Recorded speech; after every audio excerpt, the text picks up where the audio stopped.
Histoire avec Yosef Hatzadik. Quand Pharaon, il a eu les rêves. Il a rêvé des 7, etc., etc. Il y a écrit là-bas qu'il avait oublié de son rêve. Il a oublié son rêve. Alors il appelle tous ses chachamim et ils disent « Racontez-moi de quoi j'ai rêvé.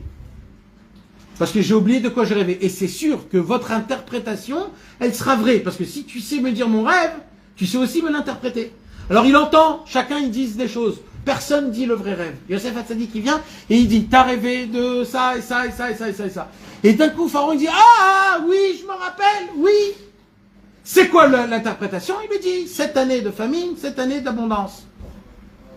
Pharaon il était tombé de tous ses dénis. Alors qu'est-ce qu'il dit Pharaon? Il dit « Puisque c'est toi qui as compris le rêve et qui l'a interprété, donc c'est que toi qui peux donner la solution. » C'est quoi la solution?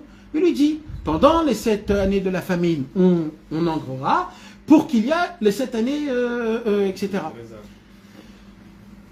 Qu'est-ce qu'il dit Pharaon? Al-Pira Isha Kolami. Un jour, Rabbi Nathan, il a dit, Pharaon, il est plus sage que beaucoup d'autres chez nous. Pourquoi?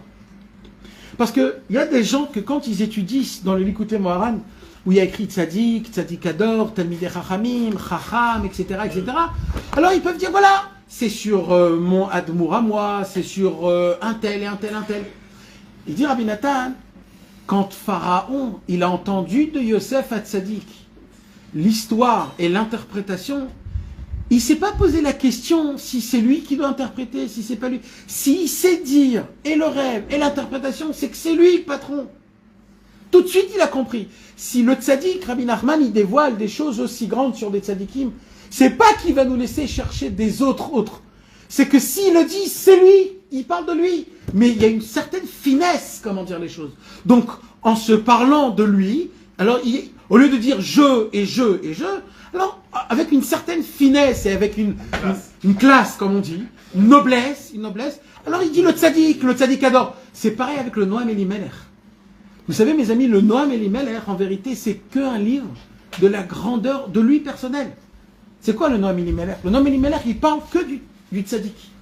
Les tzaddikim, ils peuvent faire ça, ils peuvent faire ça. Alors toi, quand tu lis comme ça sans savoir, tu dis, ah ouais, tous les tzaddikim, en vérité, c'est pas ça. Quand il dit les tzaddikim, il parle de lui, en fait, le Noam Elimelech. Et quand chaque livre, comme ça, ils se parlent de eux-mêmes, en vérité. Et Rabbi Nachman, quand il parle des tzaddikim ador, Talmidei Chachamim, etc., il parlait de lui-même, parce que celui qui le dévoile, c'est celui qu'il est. Maintenant, il y a une façon de comment dire les choses.